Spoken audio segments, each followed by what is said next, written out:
There you are.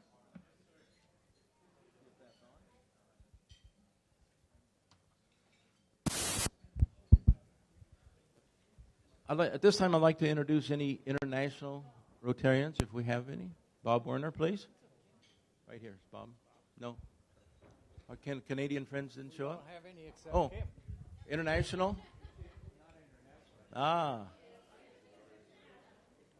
We do.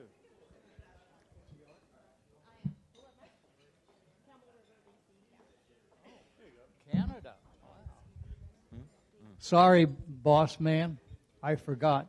Go ahead, introduce yourself. Okay, I'm Darlene Garrett. I am from the Campbell River Rotary Group in Campbell River, BC, Canada. Thank you. Nice to have you here. I'm going to get her a flag, so. All right, good. Thank you. So at this time, let's introduce our visiting Rotarians. Visiting Rotarians, anybody? Any visiting Rotarians? Over toward the sign-in table. Thank you.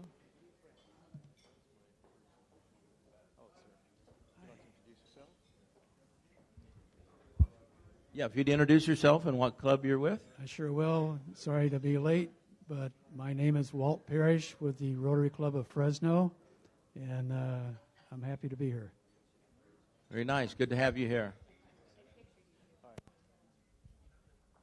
Okay, by show of hands, guests of Rotarians, please. All right. We'll start with you. I'll get that. I'll do you a little bit. All right. Thank you, President Randy. Joining me today, Maureen Valdez. She moved from San Francisco. She's in the healthcare industry. She's been here 1 month, and she wants to be involved. Yay, Maureen. This will be a great club for you to be involved. Any other guests or Rotarians? I got one. Oh, good. You want to stand up? Hi, Rotarians. I'd like to introduce my colleague and friend Heidi Lee from our UNLV Lee School of Business. This is our first Rotary meeting here in Las Vegas, and hopefully she'll be a member. So welcome her. All right. Good to have you here. Any other guests of Rotarians at this time?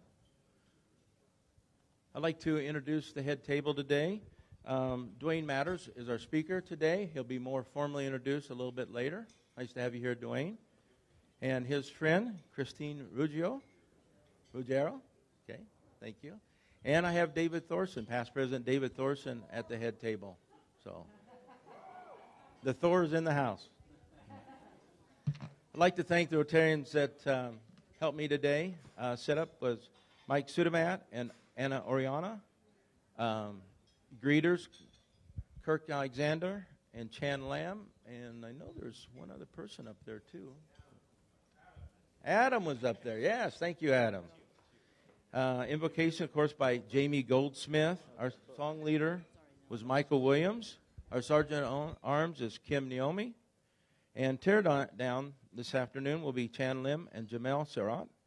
Our photographer is Tina Bishop. Okay.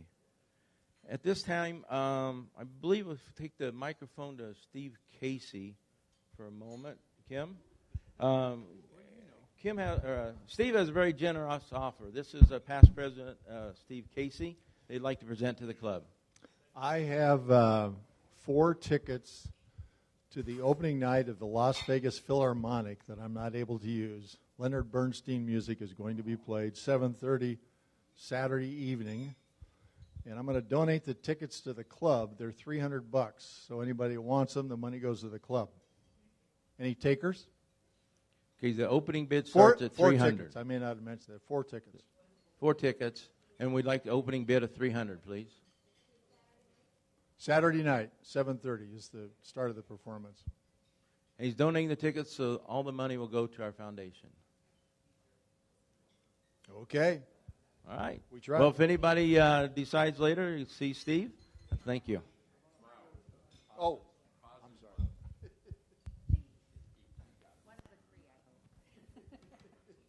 So hopefully everybody that I'm looking at in this room has completed the survey that was sent out a few weeks ago. Does everyone know about the survey that we've been asked to fill out? If you haven't been able to fill that out, this is your last opportunity.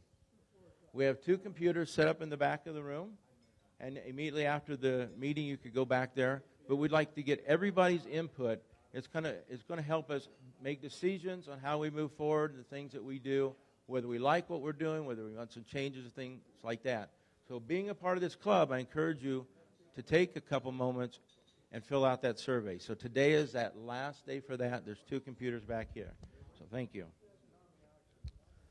Let's take the microphone to Jackie Thornhill, please. I think we've got some cool things happening today. Hi, everyone. Today is third Quarter Wetzel Awards out at Nellis. And it looks like we have actually 5 award winners today. And it's going to be a large turnout. The Brigadier General will be the commanding officer representing today. So if you need to come out, come on out. And if you need a ride, we'll be at the Visitor Center at Las Vegas Boulevard and Craig Road at 3 o'clock. The ceremony will begin at 3:30. That's going to be the new permanent time, 3:30. So if you can get onto the base, keep that in mind. If you need a ride, once again, Las Vegas Boulevard and Craig Road at the Visitor Center at 3 o'clock for a ride into the base. Come on out and support the military. All right. Thank you, Jackie. I'm not sure if we have the principal or assistant principal in the house today from Beckley. Okay, very good. I looked right at you earlier. So, yeah, if you'll please introduce yourself and tell us a little bit about what's going on in your schools. Hi, I'm Cheryl Trypp, and I'm the proud assistant principal of Beckley Elementary School. And we had a fabulous Spread the Word activity this week, so thank you so much for that. We really appreciate your support with Spread the Word. And this is my beautiful principal, Shannon Brown, who was trying to make sure that I chewed all of my bread before I came and introduced myself to all of you. Just like what Cheryl just said, we actually had the largest Spread the Word breakfast with books that we have ever had in the history of Beckley Elementary School. We had 365 families and students that were there, along with a record number of Rotarians. Any Rotarian who was there at Breakfast with Books, would you mind taking just a moment and standing up for me, please? I would like a round of applause to these amazing volunteers. This is not even all of them. There were 18 in total who were there. You have no idea how much we appreciate all of the support that we receive from you guys. Also, the amazing Tony has just come over and shared with us that our Books with Buddies is booming with Rotarians, which I love to say. We went from 5 mentors last year from Rotary, now to 10. So we'd love to see those numbers increase and see more of you guys there. Again, thank you so much for all of your support. We do have an upcoming event next month for our Harvest Festival. We have October 12th is our big, huge fundraiser. So if anybody can come out and volunteer, then please feel free to reach out to myself, to Cheryl, to Marie Walsh. She can get you guys set up to come out. The event is going to be starting at 4 o'clock in the afternoon. We have activities that we are doing beforehand. So anytime that day that you'd like to come out and help out, please feel free to contact us. Again, thanks so much.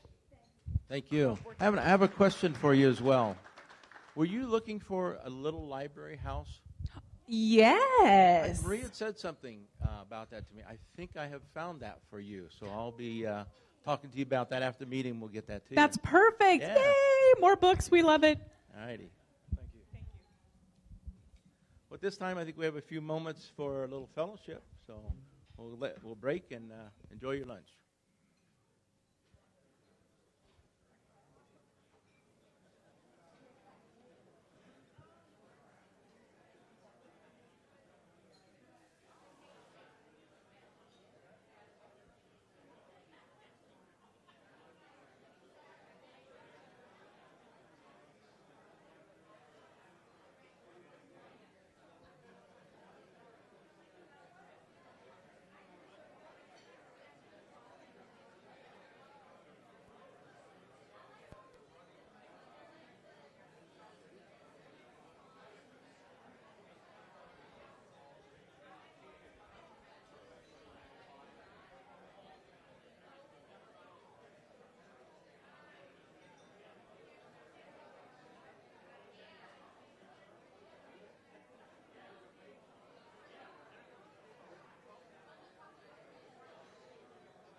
With the grace.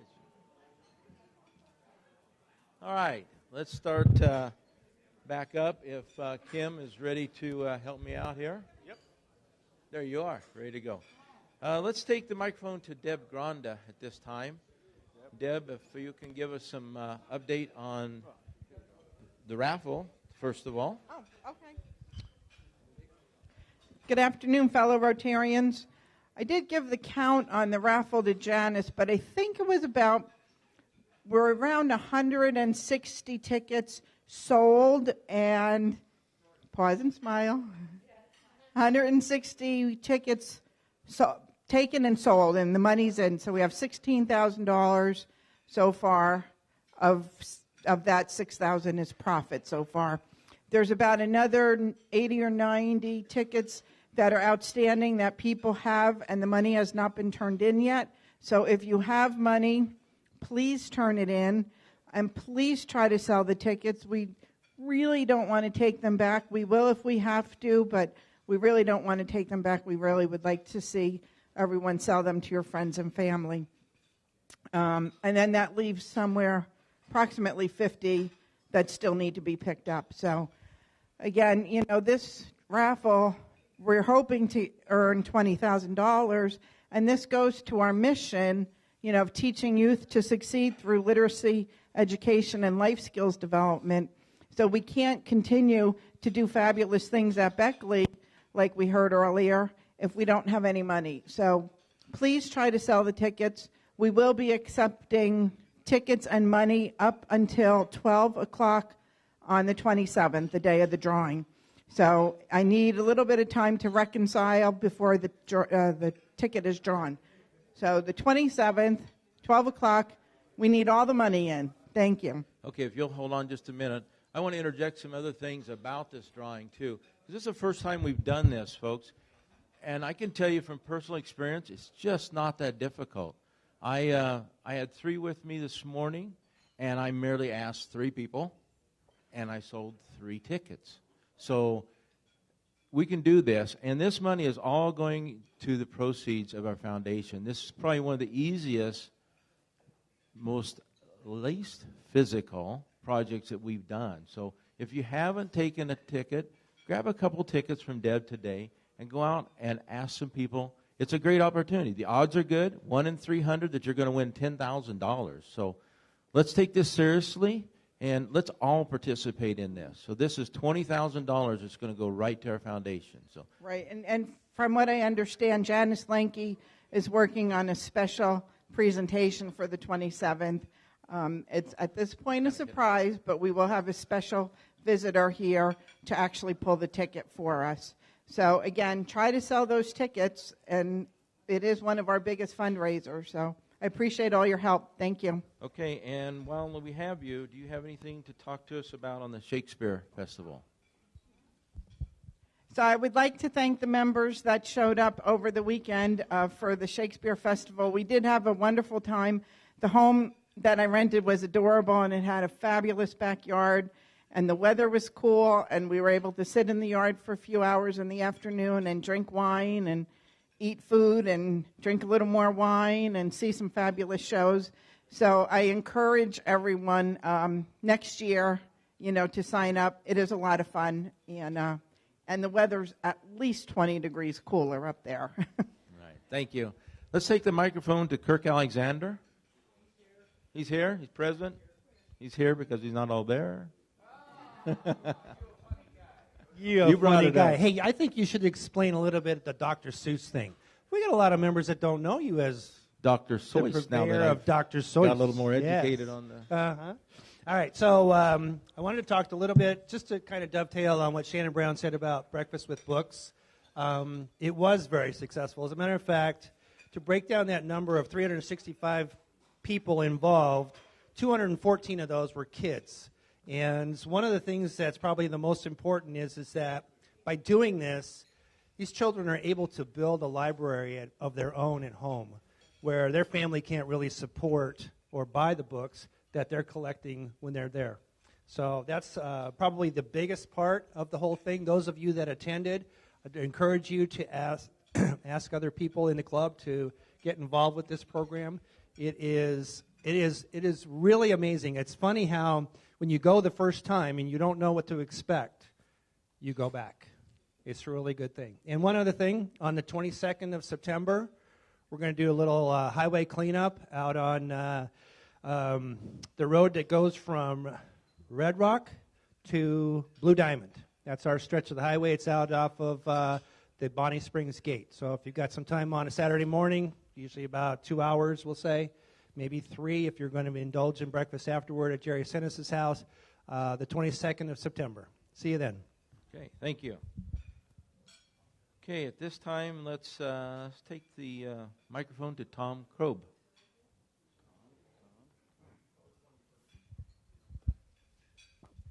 Thank you, Past President Randy. We'd like to remind everybody, October 5th is our Cigar Social, so put it on your calendar. If you have not signed up, the Green Book has the sign-up sheet in there, and be sure to put your name on there. We'll be starting at 6 o'clock. It's a Friday evening. Got photobombed on that one. 6 o'clock Friday evening, we'll have some raffle prizes. Bring a cigar to smoke, bring one for the cigar exchange, and also bring a cigar for the troops. So hope to see you there. Thank you. Can we bring guests to that, Tom? Well, most certainly bring guests, yes. Okay, good. Yeah. Great. Thank you. Hey, Past President, can we have Janice say something real quick? Sure. So I wanted to give everybody an update about the entertainment. So the day of the raffle, we mentioned before an MC. We're a little bit late getting the press release out because, with the sports starting up with hockey and NFL, we are committed to having a sports figure here. We're just trying to figure out which one.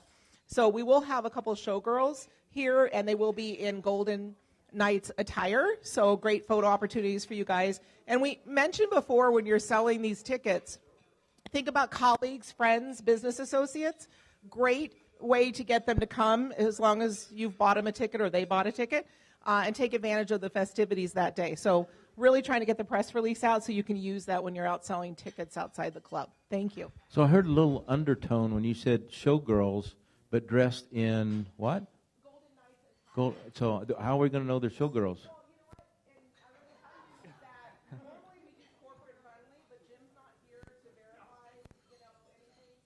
Okay, I'm sure it'll be magnificent. I just had a question, so thank you.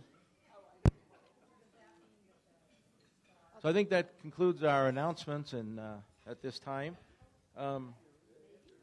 I was given a slip of paper, and it's always fun to raise a little money for our foundation, right? So the slip of paper it gives to me shows a nice picture of one of our members with Mayor Goodman. So with that much information, would that person like to stand up and take oh, there he is. Thank you. It's Past President Tom Thomas. Oh, don't sit down yet. So I was a president 5 years ago, and that's when fines were much bigger than, what was that, $95 last year and things like We've that? been in a recession. So you got a little bit of time here if you'd like to use it up. Well, this was it was a wonderful event. It was the opening of the Mayor's Fund, which many cities have. It's a fund that will bring in donations from citizens to help with a lot of the focus in downtown. And the Greater Good Counsel, which I'm a part of, which teamed up with our Rotary Club last year to support Hollingsworth Elementary, made the Courtyard Project, which is an all-encompassing location for the homeless in our city to receive all of the necessary accoutrements of life in one place. They can go there for dental, vision, haircut, showers, lockers for their gear to be protected. And this was the dream of Mayor Goodman. And so the Greater Good Counsel supported that with $110,000. Good. That's coming from the Thomas and Mack Company? Well, part of it came from us, yeah. Okay, well. We're part of the Greater Good Counsel. Very generous. So, thanks, Randy. And as most of us in town are used to the 8.25% sales tax that we have in our state, right, in our county. So I think it'd be appropriate that I don't know, that'd be about $8,900, something like that, fine for 8.25%. What do you think, Well, Tom? as long as it goes to spread the word, I'm good with that. Okay, very good. So, thank you.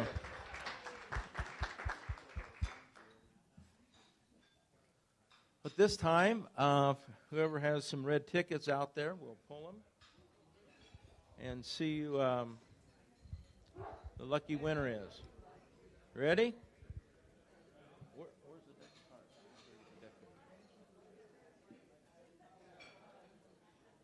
Raffle time.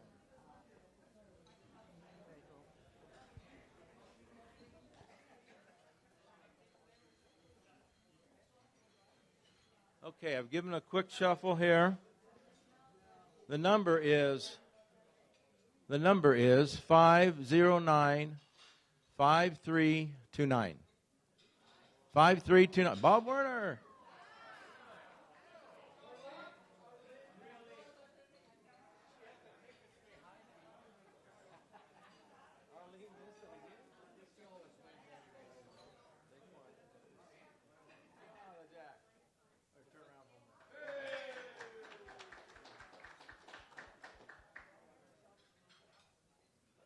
All right, here, Bob. Bob, don't go away empty-handed. I got $10 for you.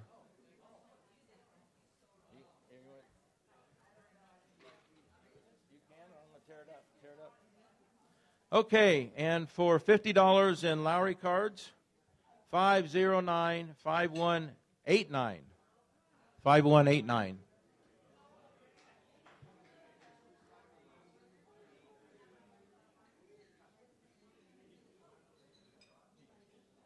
Oh, Pete.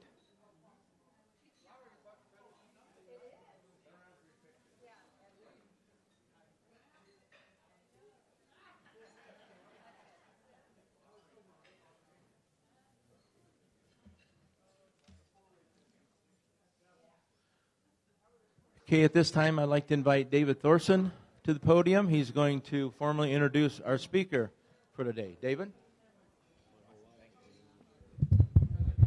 Good afternoon, Rotarians. It's my distinct honor to introduce Dwayne Matters. And I think after your presentation, you'll see that Dwayne does actually matter. So, sorry. Silly pun. You can read his bio. It's quite impressive. In speaking at the table, I asked him a little bit about his background. He actually grew up as an Air Force brat and lived all over the world. And I asked him about his hobby, and he said his hobby is a rock hound, and so collecting rocks. And so the Air Force had the distinct pleasure of moving 500 pounds of rocks from Germany to Texas to Massachusetts to California. So that's why they have those big planes, I guess. So with no further ado, I'd like to introduce you to Dwayne Matters. Big, warm Rotary welcome.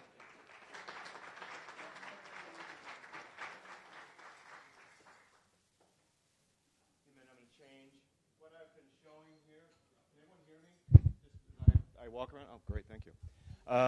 What I've had up here for a while is I have a presentation I'd given 10 years ago and at the 10-year commemoration. And generally I found I've never been able to get through that whole presentation. And what people always say is, we really would like to see some pictures of what it was like up there. And one of my functions was to document work activity and document equipment locations and things of that nature. And I actually had an authorized photographer badge, therefore my camera couldn't be confiscated by the National Guard or the PAPD or the NYPD. So I ended up with about 10,843 photographs from the pile and in the pit. And so I just selected a few and I throw them in there. And then on the 10-year commemoration, I did a pop-up museum at the Main Street station where I think, what was it, about 105 photographs, give or take, and put them around the room. Some of those are over there. If you have time afterwards, if you'd like to take a look at what I brought in, they're things I actually somewhat pulled out of the trash as we moved from site to site, and they moved our offices from place to place when working at Ground Zero, because we never really stayed put very long, very fast. I'm going to see if I can get this to switch over to the presentation.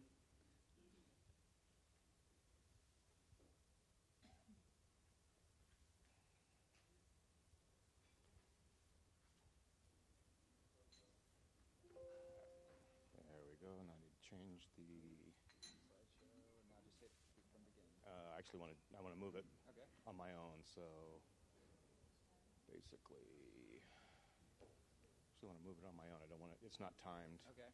So then just here, Yeah.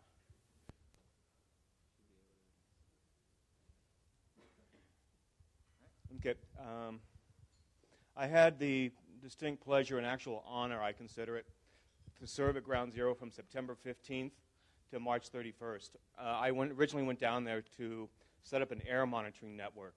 The company I worked for out of Massachusetts had the only crane in Lower Manhattan working at a Port Authority facility some people might know as the Staten Island Ferry Terminal. And our contract got quickly mobilized. We marched the crane up East Broadway. They brought it to the south side of the site, and they started working on the 12th with heavy equipment. Heavy equipment was actually crucial to that job. You could not have done that job with Homer buckets. It was just one of those things. And over time, we brought more equipment in and more equipment in. We hired iron workers. And what I really would like to leave you with here is a lot of people lost their lives that day. A lot of people made very difficult decisions. And a lot of people that made difficult decisions those days were people that were just routine people off the street, iron workers, carpenters, operating engineers, that went in after everything fell. We are losing a Ground Zero worker a week from exposures that they had there. And one of my jobs there was to run the health and safety program from what was the Port Authority sector to eventually the whole 12-acre site at one point. And I thought we did a very good job. But I look back now and I say losing one worker a week, it takes a hit on me personally. But what I'd like to show you is basically the layout of the site. You had 210-story glass buildings. You had a couple 9-floor buildings, a 47-floor building. The Mayor's Emergency Management Office was in that Tower 7. And then you had the Marriott Hotel, Tower 3, which is 22 floors. You have an awful lot of glass. Glass is silica, glass is breathable.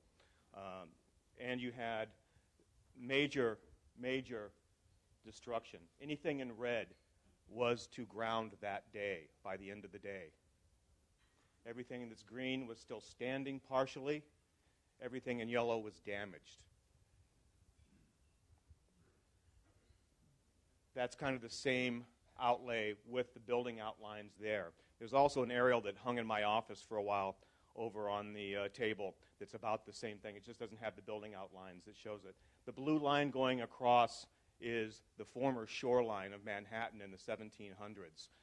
So that shows you that what the towers and what the whole site was built on was essentially reclaimed land. And a lot of that reclaimed land came from the area inside the blue.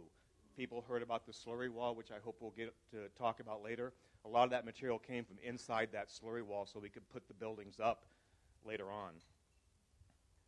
One of the biggest issues, you have a 12-acre site.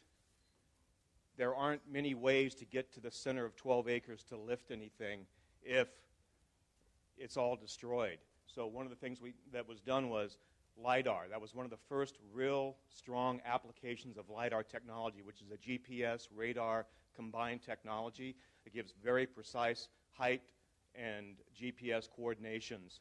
And we were able to then pick where we wanted to put cranes based upon the ability to do lift and the ability to reach things. What I'd like you to take from this photo, and this is looking pretty much due west.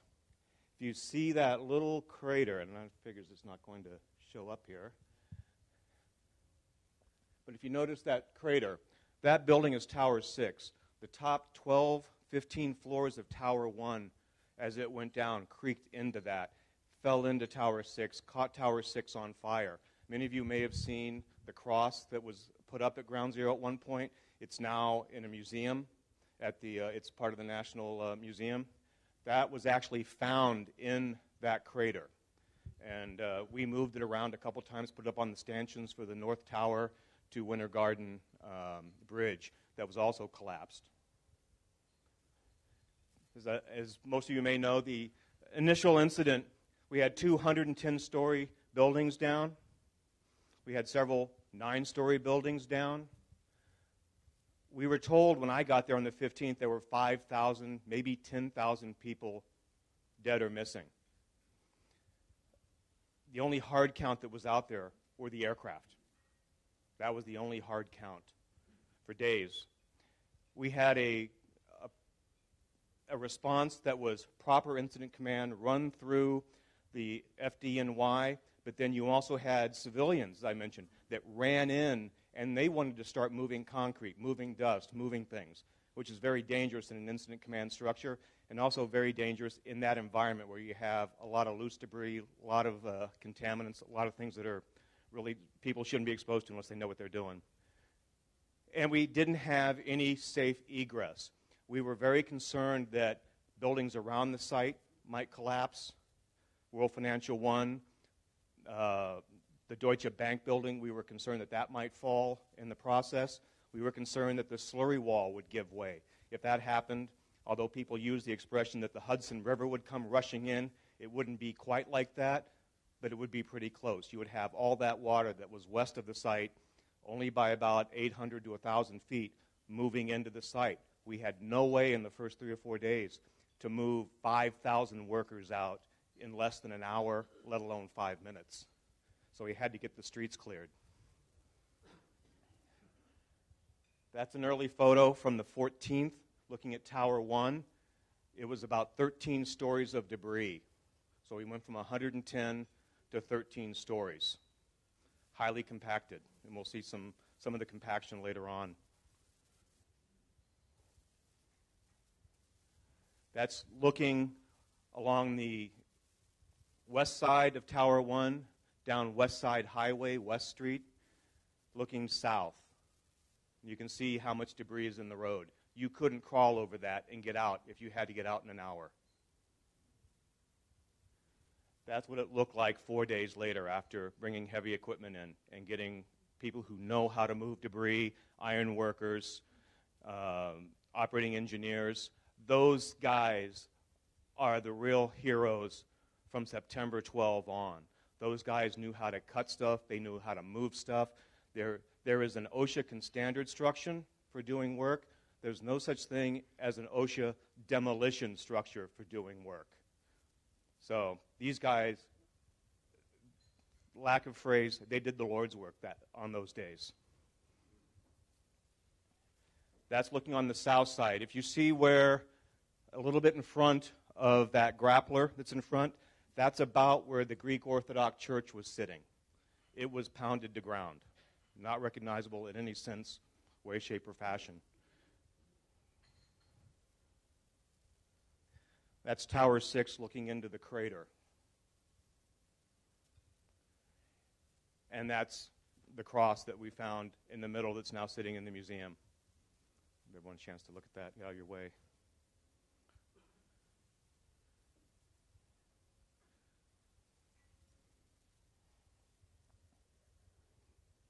We used an awful lot of heavy equipment, and that equipment all had specific purposes. Depending upon its size is where it got posted, and we would watch these guys move things round and round. We brought in cranes. We had our Manitowoc 4100. We brought in, and we'll see a picture of it in a minute, what we called the BFC, the Big Freaking Crane, which was I think it's the second or third largest crane that's land-based for lifting equipment, or lifting mass. And it came in on about 12 or 15 flatbeds from Cleveland. And it came in, I want to say, sometime about the third week of September. The white one is the BFC. This is actually the one on the left is the crane that we actually brought in from the Staten Island Ferry Terminal about 3/4 of a mile away and walked it up the street. Get a little orientation here. Up in the upper right-hand corner, that is the west side of Tower 2. Up a little bit to the right of the left-hand corner, that's the northeast skin of Tower 1. Then you have Tower 6 and Tower 5 running along the side.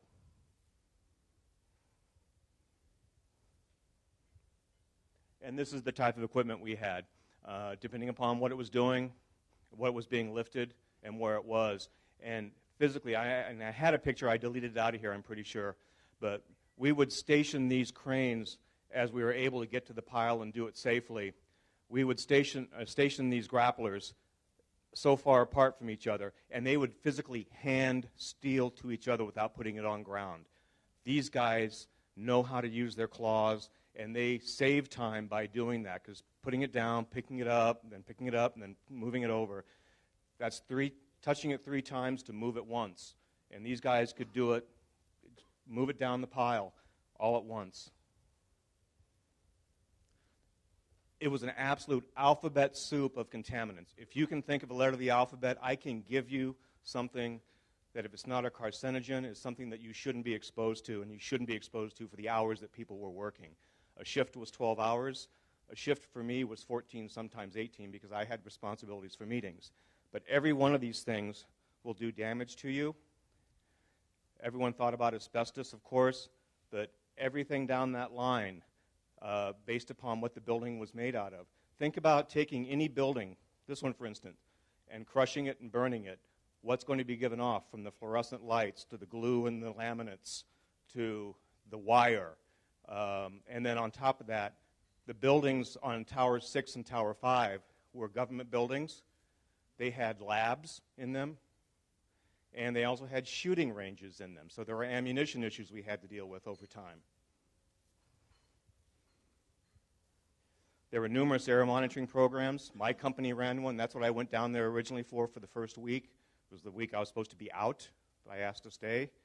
But US EPA, OSHA, New York City, NIOSH, Liberty Mutual, physically almost everyone was running air monitoring programs. I would come to work in the morning or in the evening, and I would find air monitoring reports about an inch thick to tell me what had happened the night before or the day of.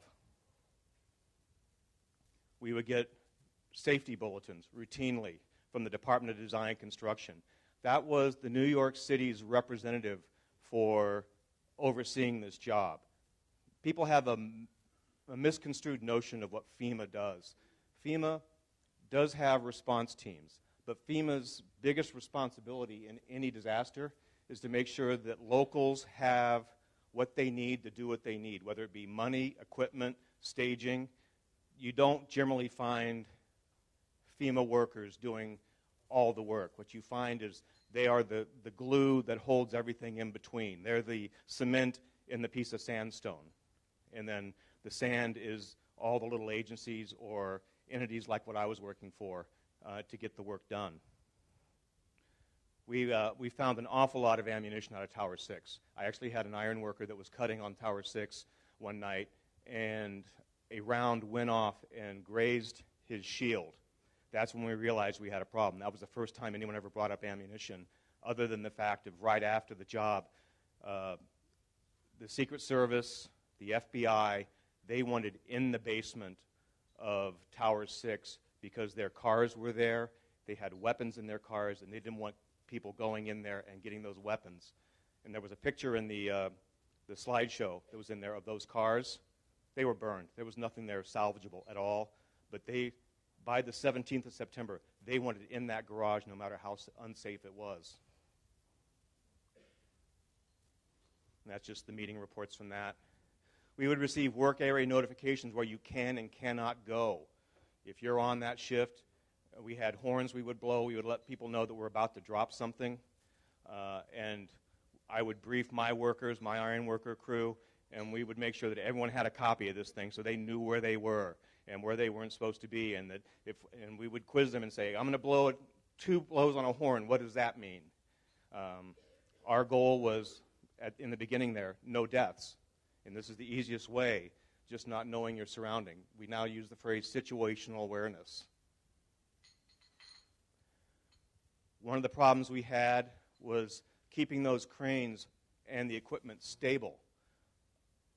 It's reclaimed land. It's reclaimed land that has undergone a traumatic situation. And we have a slurry wall that we thought was damaged also. So we had to platform this equipment before we could set it up to go. You there? They're good. So we would get direction from DDC. The engineers would go through, they would go design something, And I actually have some plans in here that I can kind of show you how this was done. It was really done on the fly, and it was actually magical the way they would do this. We couldn't wait for material. Go up. We couldn't wait for materials to arrive at the site. We reclaimed materials from the site. Those are box columns from the elevator shaft at Tower 1. We took those, we cut them, and we used those as the beginning of the platform. Is that any better? Thank you. We cut those. We figured if they would hold up a 110-story building, they will hold up a 40-ton piece of equipment. We buried them. We made sandwiches out of them. I don't know if they ever came out of the ground, to be honest with you. I never saw anyone dig them up. That's near West Side Highway. Basically, if you see the bridge in the background, West Side Highway went under that. So that's just on the east side of West Side Highway. And this is how those things were designed. You get engineers, some of them young, some of them old, with a pencil, pad, calculator, and they would draw this stuff up on the fly, and they would do it. Then someone else would look at it. And sometimes it would come back like that. You can do the one on the left, but you can't do the one on the right. And it allowed us to get equipment close to the site. It allowed us to protect the slurry wall, because the last thing, we had to bring equipment off the pile every 12 hours to get fuel, to get maintenance. So it would have gone across the slurry wall. The more times across the slurry wall, the more chance you have to damage it. So we ramped over it. That's what happens if you don't look at a stable structure. There were massive voids in that pile, and you didn't know what was under you. Sometimes there was nothing. Sometimes it was like pixie sticks, and you were just relying on everything kind of being totally static and holding itself together. That guy didn't get hurt either. He was back at work once we got another piece of equipment for him. The biggest issue that I think scared the hell out of most of us was Freon. Freon, we're all used to it, air conditioning units. The Trade Center complex had the largest air conditioning plant in North America. When you burn Freon, you make phosgene gas. Phosgene gas, mustard gas, World War I stuff that drops you in about 15 seconds to 30 seconds after you've inhaled a certain amount. We did not know what happened to the plant in the basement of Tower 1 over at, I think it was at level B3. We went through a reclamation process. We went through a process of trying to find the lines to see if they were broken anywhere in the substructure of the building. And it became we actually had what we called the Freon monitoring team. And I remember being at the meeting that night, and they said they were going to institute the Freon monitoring team, and here's what it's going to consist of. Who wants to be part of it? My hand was up before the echo left the room, because I figured if someone was going to put a monitor on me that read real time, that there was phosgene gas in the air, I think I'd want to be the one getting it, and rather than relying on the guy that's running away telling me it's been detected. So I wore it. And they taught us what dissolved Freon gas looks like in water, because water looks different when there's dissolved Freon gas in it. It has kind of a greenish tinge to it. Kind of looks like a pond that's gone through deoxygenization. So you can spot it pretty quickly. And there was a lot of water there, although we haven't seen many pictures of it. There was continual firefighting going on, even into January, on that pile. And I'll let you guys read that. That came from the Congressional Record. I found that not long ago. Thank you.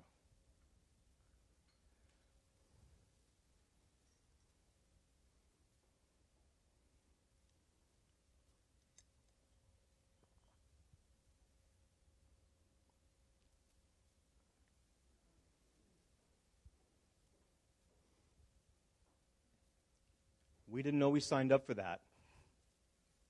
We had no idea. I've been doing environmental work for 30 years. I've worked on Superfund sites for 10 years of my life. I'm not used to that.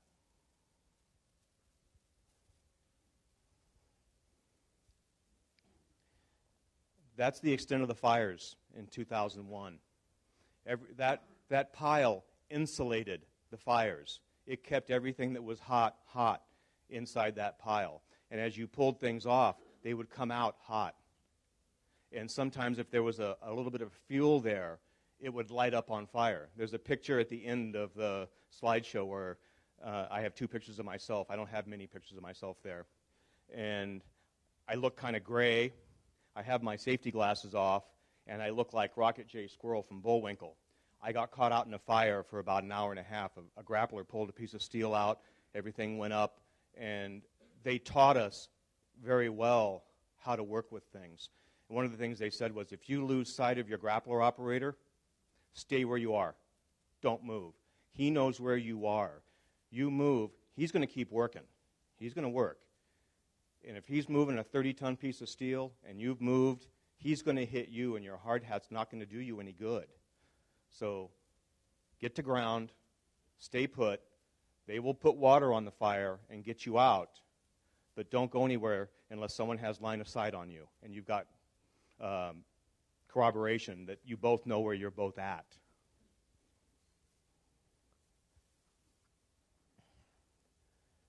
That was the first safety bulletin we got on the chiller plant.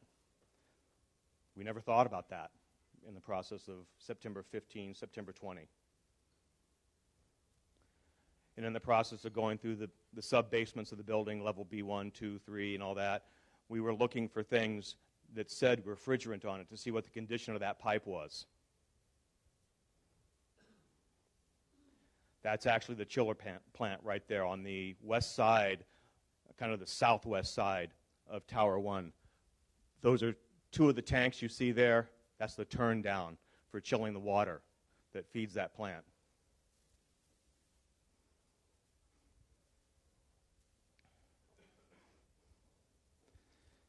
That's the process of what they looked like as we dug them out.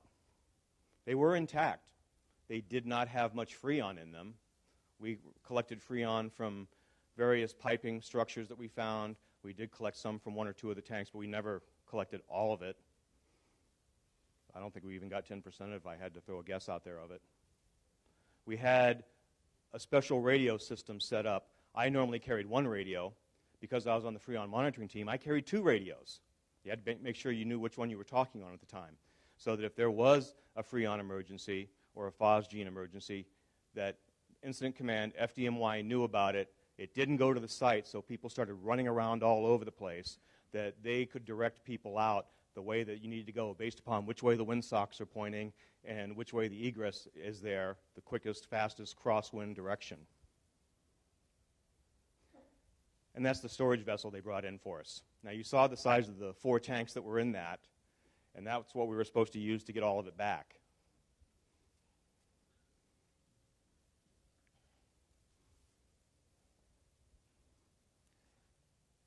Slurry wall technology is something that's been used in Europe for many years in the 60s and 70s, and it's used in unstable ground surfaces. I'm not a geotechnical engineer.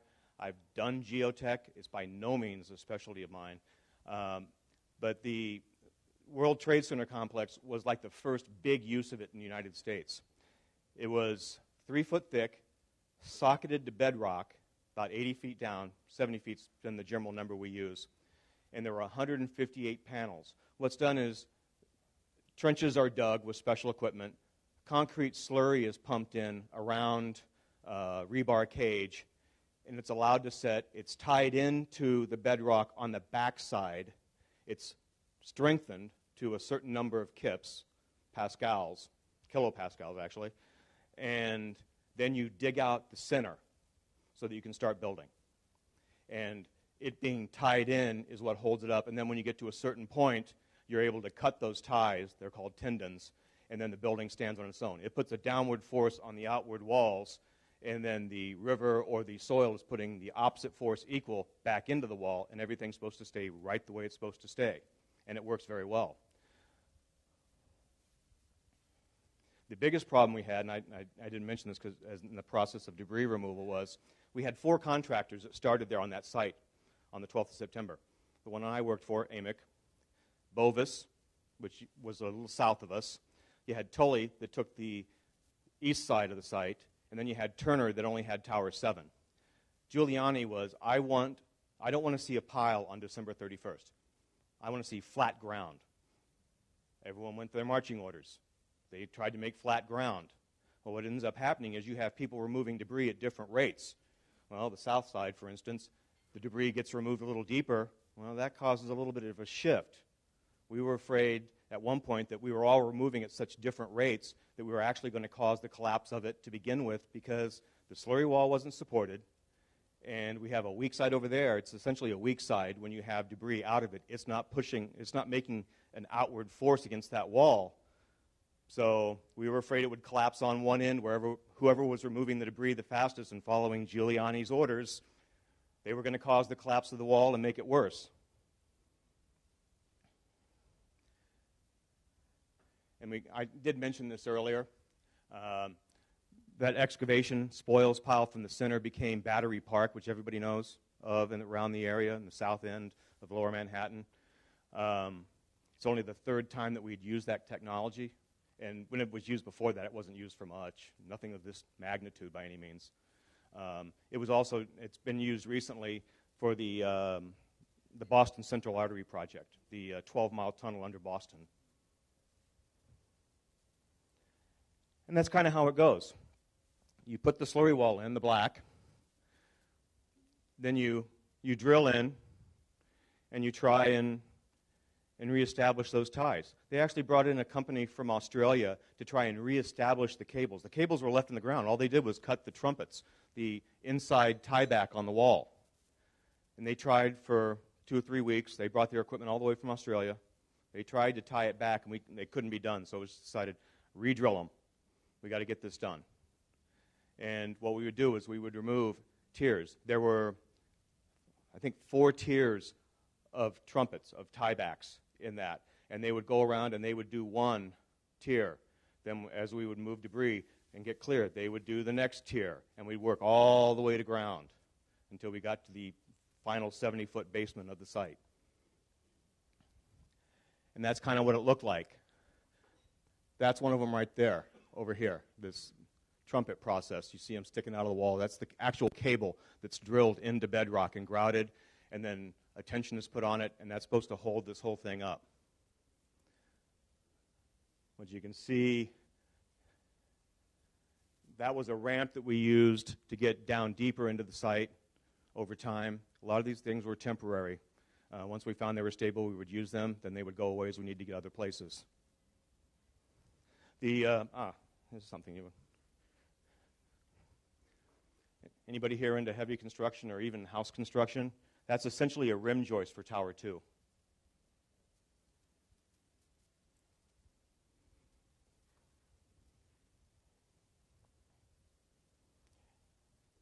And that's how you install it. You get a drill rig out there, you set it up, you drill it at about a 45-degree angle, you get it into bedrock, you grout it, and then you start pulling tension on it.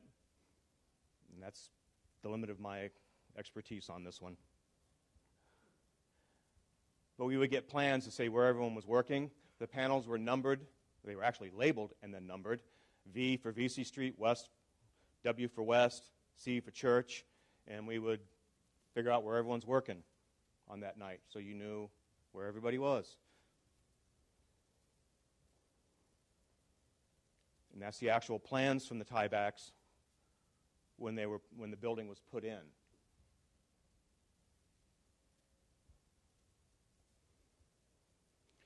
We had to de-water around the slurry wall to take the back pressure off. So we had drillers out there working. That driller actually worked with me at Camp Edwards. We were doing explosive remediation at Camp Edwards. And that driller actually worked with me there, strangely enough. Didn't know it when I went there.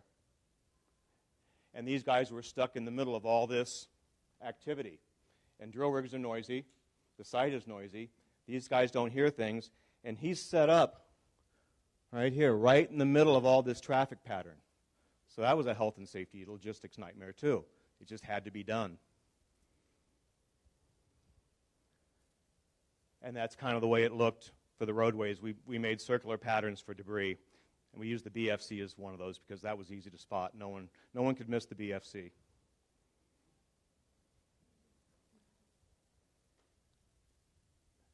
We placed those wells close to the slurry wall to dewater, away from subsurface structures that were highly more transmissive to groundwater, and also the path tunnel that was under the building. And they were also, unfortunately, close to debris. And we're at the last slide, or second to last slide.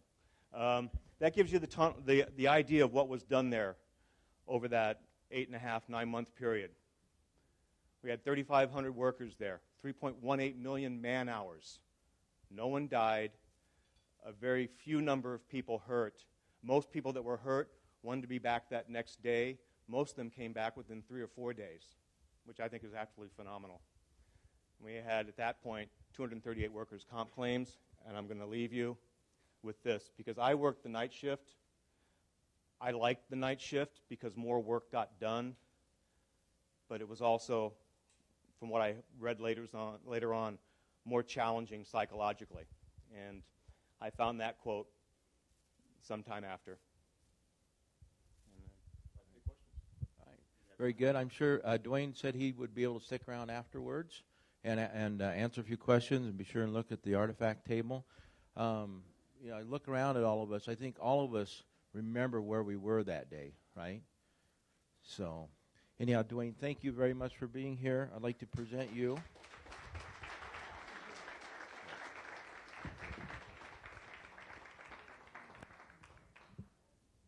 This is our Share What You Can award. We're going to be presenting a meal to a worthy person in this community with the Share What You Can award in your honor. So thank you very much. Thank you very much. Okay. Appreciate it. All righty.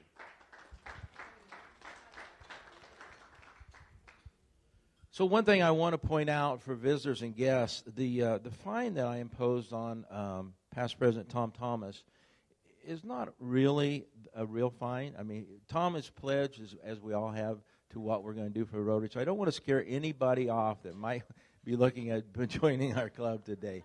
So, and Tom is one of our an excellent giver. And I think that we all remember too, when this happened, how our club stepped up and helped out through other Rotary clubs back in the New York area after this. So we raised a significant amount of money. So thank you for that.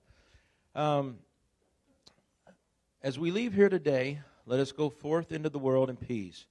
Be of good courage. Hold fast that which is good. Render to no one evil for evil. Strengthen the faint-hearted.